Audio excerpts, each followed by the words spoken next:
Quick note to our listeners, we need your help. We're close to 1 million views on YouTube, and we have over 5,000 subscribers. But if we can get to 10,000 subscribers by the end of this year, that will allow us to raise money for the Finding Genius Foundation and our study to help those suffering from anxiety, depression, and PTSD. Please just take a second and subscribe to the podcast. And if you can, like the video. That'll help us get more listeners. It'll help with the YouTube algorithm. And again, help us reach our goal of 10,000 subscribers and 1 million views. We're going to hit the 1 million views, it looks like, hopefully by May of 2022. But the 10,000 subscribers will be harder. That's going to take until the end of this year. Thank you. Self-Decode is the world's first precision health platform that frees you from the generic solutions of traditional healthcare and puts control back in your hands. Using science-backed research and AI-driven algorithms, Self-Decode gives you personalized diet, supplement, and lifestyle suggestions based on your body's blueprint, your DNA. Get started for free with an existing DNA file or order a DNA kit at 25% off with the code GENIUS. Start optimizing your health today at selfdecode.com. Forget frequently asked questions. Common sense, common knowledge, or Google. How about advice from a real genius? 95% of people in any profession are good enough to be qualified and licensed. 5% go above and beyond. They become very good at what they do, but only 0.1% are real geniuses. Richard Jacobs has made it his life's mission to find them for you. He hunts down and interviews geniuses in every field: sleep science, cancer, stem cells, ketogenic diets, and more. Here come the geniuses. This is the Finding Genius Podcast with Richard Jacobs. Before we get started, I have a quick favor. I've been self-funding the Finding Genius Podcast for 5 years now. I've done over 3,000 episodes. And as you can see on YouTube, we're up over 1 million views on the channel, which is fantastic. The next thing I really want to push on is to get up to 10,000 subscribers. Because once we do, we'll be able to put a donate button, and we'll be able to solicit donations to help keep the podcast running and to also get the Finding Genius Foundation moving along. We have a big project studying anxiety, depression, and PTSD, and working on a product to help people overcome these problems because I've seen them explode recently after the last 2 years of the whole virus situation. So if you would, please subscribe to the podcast. That would help us tremendously. Give us a thumbs up. And check in the description for Buy Me a Coffee. It's about $5. If you could buy me a coffee, I'd really appreciate it. It would help keep the channel going, and I love coffee. Thank you. Hello, this is Richard Jacobs with the Finding Genius Podcast, now part of the Finding Genius Foundation. I have Alex Bäcker, Ph.D. He's a scientist, an inventor, a writer, a speaker, and an entrepreneur. We're going to talk about his book, 101 Clues to a Happy Life. So, Alex, thank you for coming. Thank you for having me. Yeah, if you would, tell me a bit about your background. It seems like you're a polymath of sorts. What's your journey been like so far? I guess my journey started back in Argentina, where I guess I started off as a bit of a computer programmer. I participated in these things called the National Olympiad of Informatics and the International Olympiad of Informatics, which is giving a kid 4 hours to solve a problem with a computer program. And after representing my country in 2 of those, I started college in Buenos Aires in biology and chemistry, and then transferred to MIT. So that's what brought me to the U.S.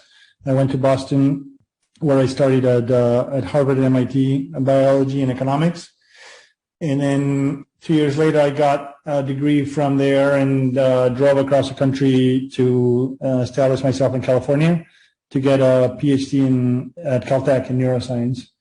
And I studied pattern recognition in the olfactory system there and learning.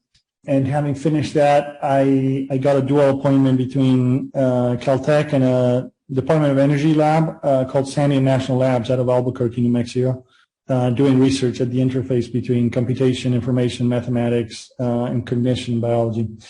And out of that came a prototype of some algorithms around extracting meaning of text, which used to get funding for my first company. And I decided I was convinced to become the founding CEO for that. And I liked that process of turning an invention into reality. And so I decided to replicate the process. I started an invention factory called Ab Inventio, which is Latin for since the invention, to replicate that process. And out of that invention factory came a company called Keyless that came out of my standing in line one too many times and telling myself there had to be a better way. And so I invented back in 2006 a way for people to get in a mobile queue or line from their phone, roam freely while they wait, and then get notified predictably so they can show up just in time for service. Oh, nice. Okay. So I grew that company as its founding CEO. And that company was sold last year. And then more recently started a new company in the drone space called Drizzt. And the Drizzt vision is we are doing for vision what the telephone did for sound so many years ago, right? So today we can call people anywhere in the world and talk to them, but we still are really most of the time limited to seeing what's in front of us. We don't have the ability to say, I want to look at at this place or that place or my home or this other place, unless we're lucky enough to have somebody who sort of calls us from there. And so what we've done is we're putting the power of drones to use by creating a platform that allows people to fly a drone anywhere in the world from their phone or the computer.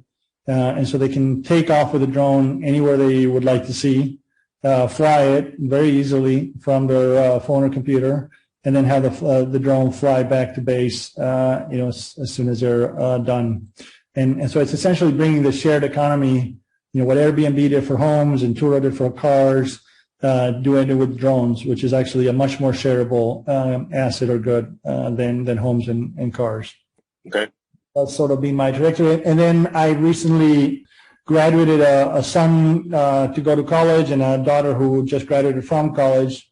And I was planning a trip from which I wasn't sure if I was going to come back. And so I thought I had to put everything I would have taught them in the years to follow in a book for them. And so that became 101 Clues to a Happy Life, which I wrote for them as they embarked on this journey, leaving the home. All right. Well, let's talk about the book. So, what are some of the? So you wrote it for your children, which is wonderful. What are some of the key concepts in there for people? Well, there's 101, so and they're not sorted, so it's hard to pick one. But let's see.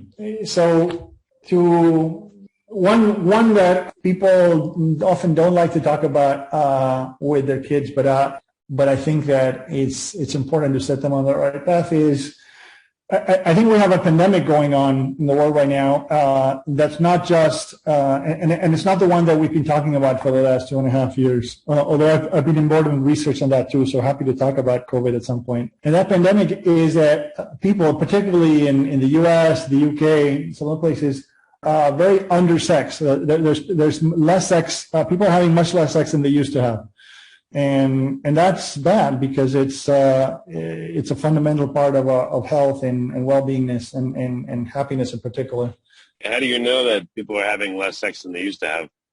Because there are surveys proving that. So there's surveys about how often people have sex and showing that people are doing it a lot less than they used to.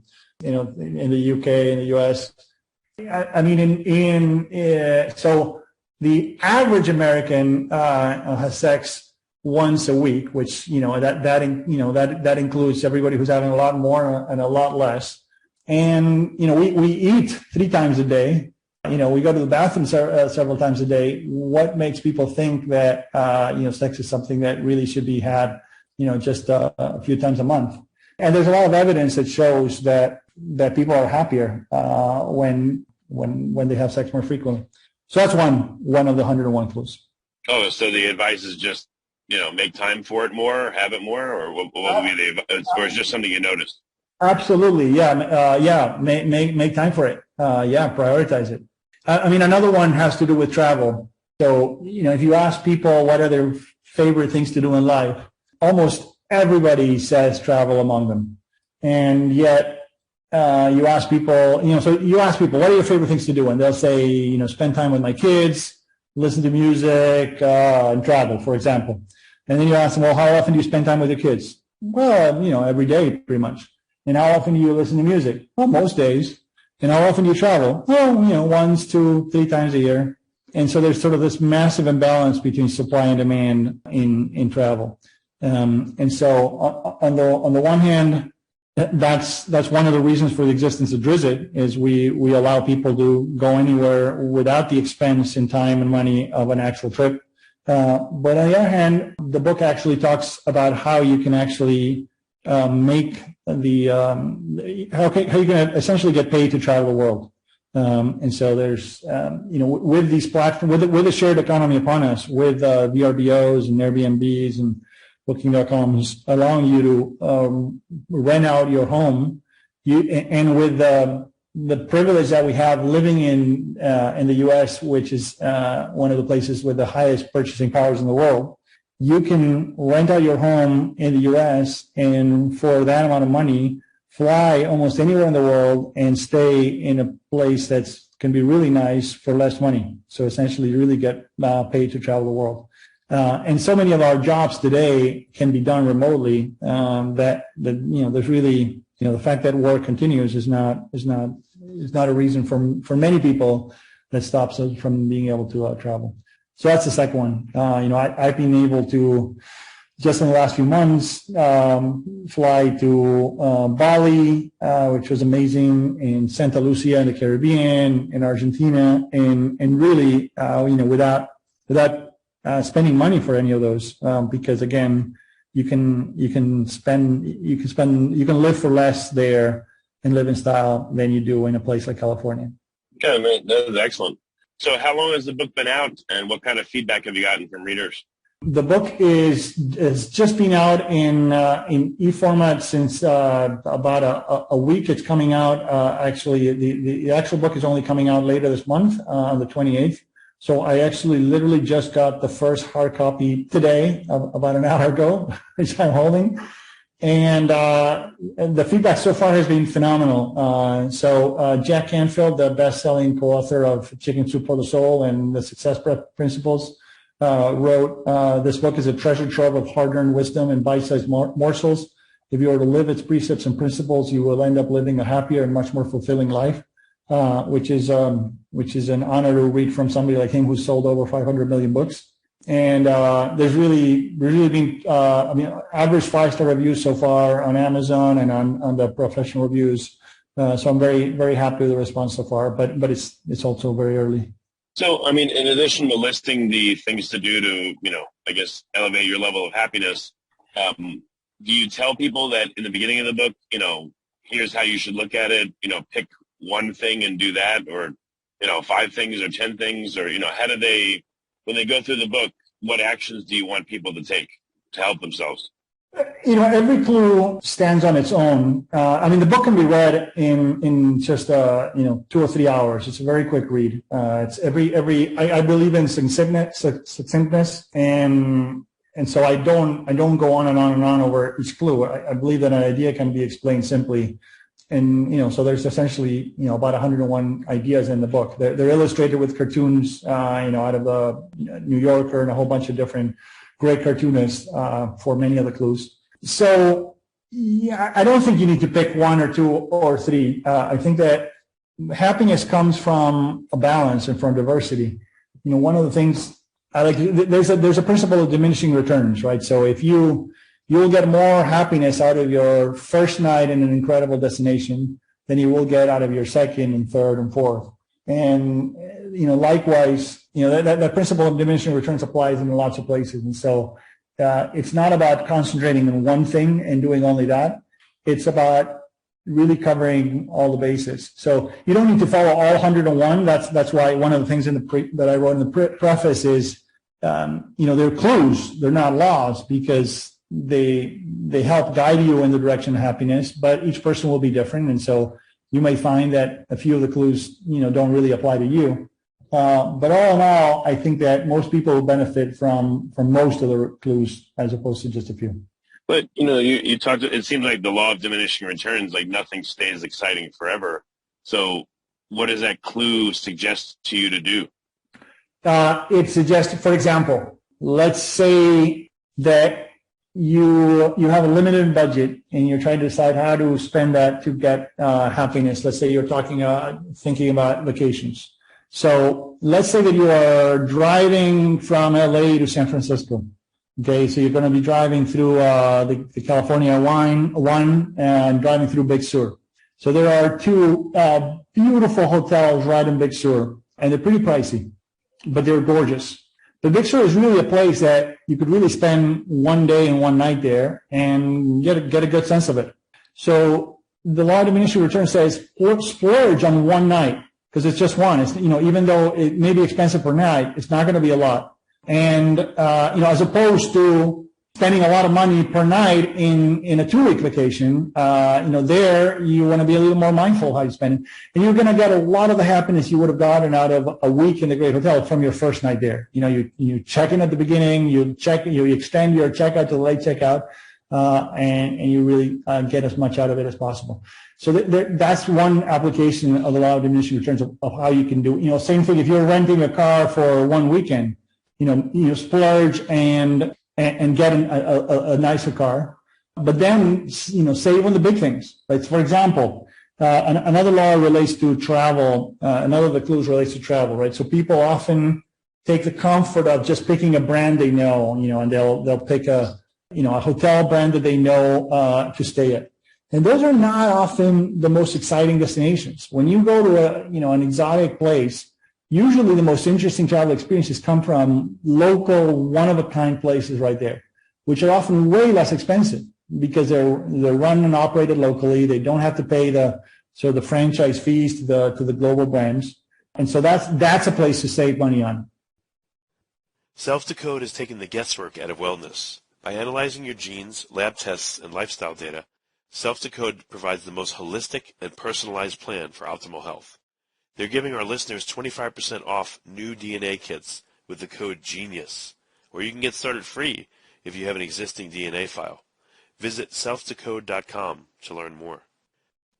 What are some of the clues that you've seen people take action on and do unexpected things with?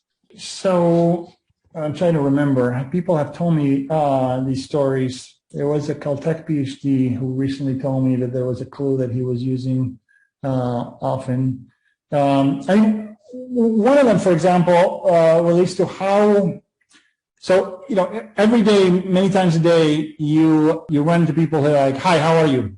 And we tend to kind of ignore that and just say like, "Fine, thanks." And I have a Ghanaian friend by the name of Rexford Darko. And every time I asked him, "Hey, how are you, Rex?" His answer was, "Extremely well, my friend, extremely well." And it made you happy just from hearing him. And you could tell that he was made happy from saying that. And so that's something else that's actionable that you could do right away is you take the opportunity for being enthusiastic about sort of everyday things like that, because you can speak happiness into action, right? You can will things. And part of that is how you speak about your own life. Oh, that makes sense. I mean, I've noticed, if people are nice to me in a day, or if I'm in a good mood, then I'm nicer to other people. And if I'm not, I'm shorter with other people, and the interactions aren't as positive. So it's like, if you're nice to somebody, there's a good chance that they're going to go on and be nice to other people. If you're mean to somebody, unfortunately, there's a good chance they're going to go and be mean to other people. So what you put out there has ripples, it seems like. That's what I've learned. I don't know if you discussed that at all in the book or not. Absolutely. Yeah. No, karma definitely exists. I believe in that. I mean, another one is error correction and de-escalation. So I find that, over 90% of conflict stems from miscommunication. People understanding something different than what was meant. And if we managed to make computers extremely good at error correction so that we can send a message across the world and make sure that the message arrives exactly in the same way, because we built in the algorithms for error correction to ensure that it's not because the communication is perfect. There are errors, but there's the algorithms to correct those errors.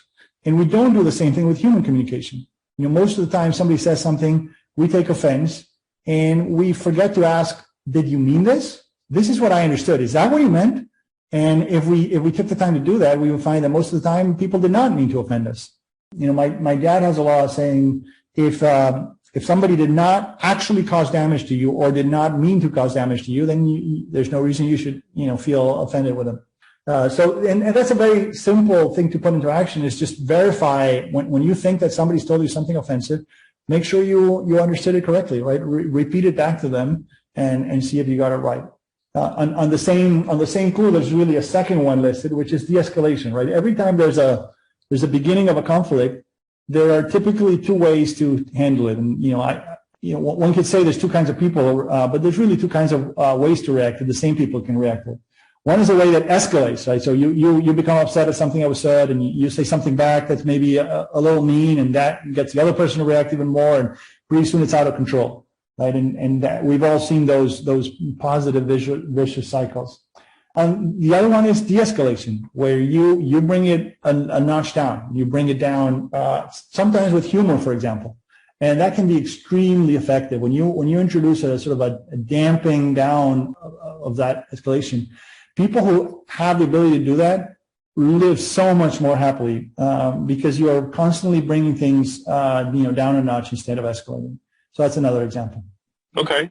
Do you feel prompted to make a sequel for this, or you feel like your work is done and the work has plenty of good left to do and to speak for itself, or are there other projects that are going to tie into this or dovetail into it?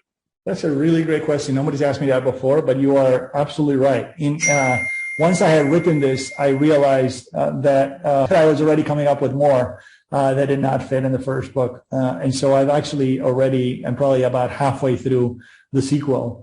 With 101 more ways to be happy. So there really are more. One that comes to mind, and I actually, just sort of to be broader, I'm actually planning on turning this into a series, sort of 101 clues to other things, not just a happy life, right? So, 101 clues to being a great scientist, 101 clues to winning a lawsuit, and so on. Because I think every one of us who's done something with some success can distill down, what are the top things that I really ought to pass on if I was to go away tomorrow and I wanted my kids to succeed at this.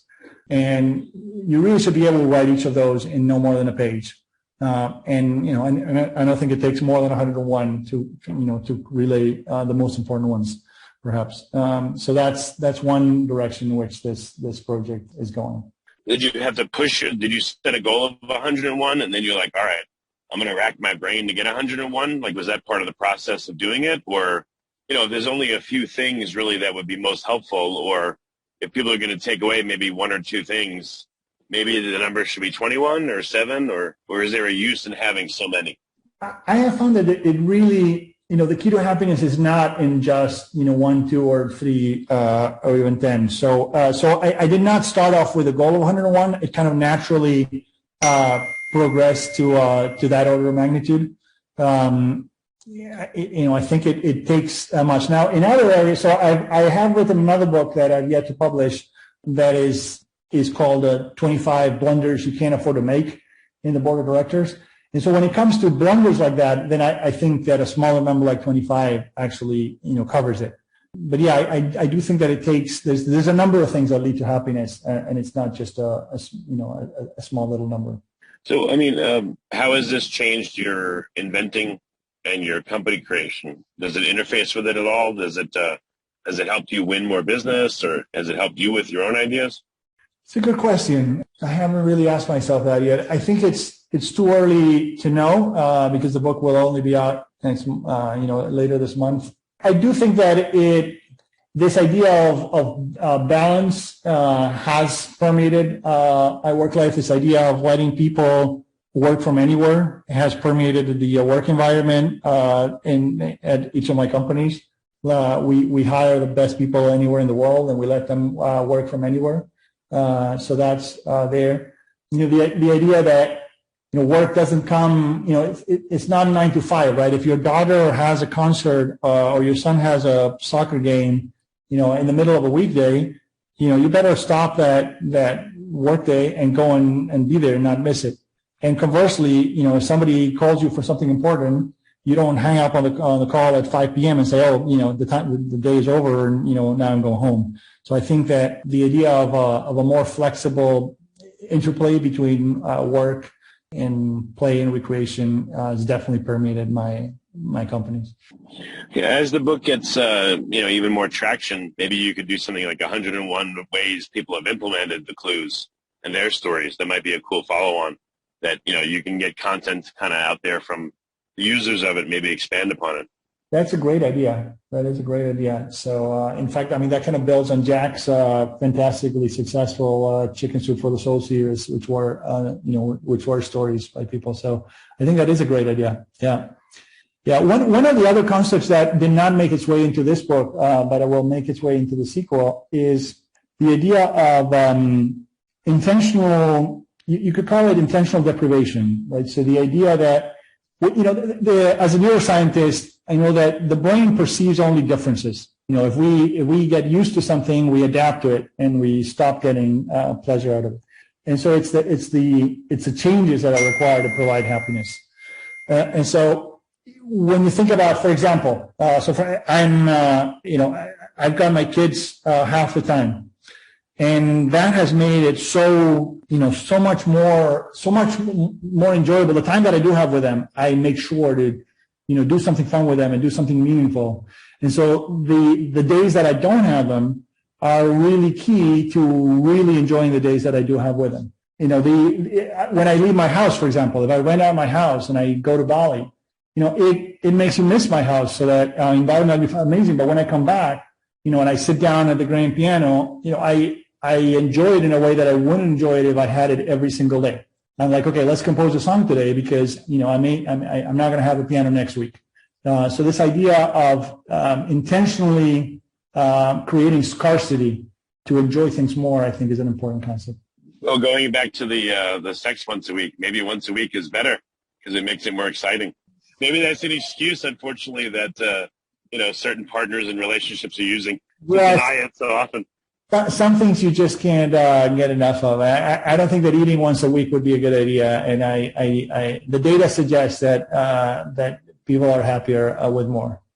Yeah, no, I'm just teasing you, but actually that's an interesting concept. So, what things in life are good enough where you can't get enough of them, and which ones are good, but their goodness is really helped by only having it periodically and not all the time? Yeah. I think the key is variation, right? So I think in your sex life, you have to introduce variation too, right? So it's not necessarily, the preventing the adaptation is had by keeping it dynamic, not by doing it less. That's what I would say. Gotcha. Yeah, no, just an interesting concept. Like eating ice cream, every day, not only would it not be exciting, but it's not good for you. So some things it seems like, like the periodicity of different things is different for different things. And I guess it serves you or doesn't serve you as you ratchet that up or down. Drinking alcohol every day, no good. Once a month, probably a lot better. Those kinds of things. So it's just interesting that something is really, I guess I'm imagining like a set of dials in someone's life. And I wonder if they can improve their happiness or contentment by dialing up certain things and dialing down other stuff. It seems like that might be a good formula for them. Yeah, absolutely. Well, very cool. Yeah. Well, it sounds like you're always thinking of different stuff. Very interesting. Okay, so the book is coming out end of May, and it's going to be available at Amazon, Barnes & Noble, all the places where books are sold? Yes, that's right. You can always find it at a discount at 101clues.com, but it is available on Amazon and everywhere that books are sold. Is there like a workbook that goes along with it, or would that be helpful, you think, in the future? So people can not only go through the clues and maybe pick what they like, but maybe like a heuristic or an algorithm that helps them go through it and improves themselves and makes them happier, how to choose, how to implement, that kind of thing. You're full of ideas. There is no workbook today, but maybe something to think about for the future. Yeah. Okay. Well, very good. Where can people find out about all the stuff you're working on, Alex? Where can they go? I think a good place to start is the 101clues.com website. Mentions things. So that's the number one, the number zero, the number one, and then the word clues, CLUES.com. But otherwise, the drone company is found at Drizit.com. That's DRISIT.com. That stands for Drone Visit. Oh, Drone Visit. Okay. A quick question about Drizit. So people would some people would have drones, and I guess you'd rent the drone to do activities. Like, what kind of activities would you have it do? Like deliver flowers, or what would it do? Yeah, I think we started with vision, because just seeing the world is much more than we can do today. But yeah, over time, the drones can do all kinds of things, such as pick up things, drop off things, and so on too. But yeah, anybody with a drone can put their drone on the network and make money from it. So, let's say that you are, somebody in Peru and you have a drone and you have access to, you're close to Cusco or Machu Picchu or the Nazca lines. You can let people from all over the world access to those places, and so it provides an income stream for people with drones. And conversely, so anybody who has an attraction can go from a local audience to a global audience with the Drizzle platform. But there's applications well beyond that in monitoring infrastructure and in security and real estate development and construction monitoring, as well as search and rescue guides. There's really limitless applications. Anywhere where it would be useful to see a place where you're not can benefit from Drizzle. Okay, well, very good. Well, Alex, it was really good to speak to you. You're a very interesting person. Lots of crazy and really cool ideas. And, I encourage people I'm going to go through the 101 clues, and I encourage people to check it out. So thanks for coming on the podcast. Thank you, Richard. Really great questions and comments. Really appreciate it. Thank you for having me. Here's some parting words from Self-Decode's founder, Joe. In a world of uncertainty, we've got you. Before taking control of my health, I had almost given up hope of the life I dreamed of. Then I realized the answers I needed were inside my DNA all along.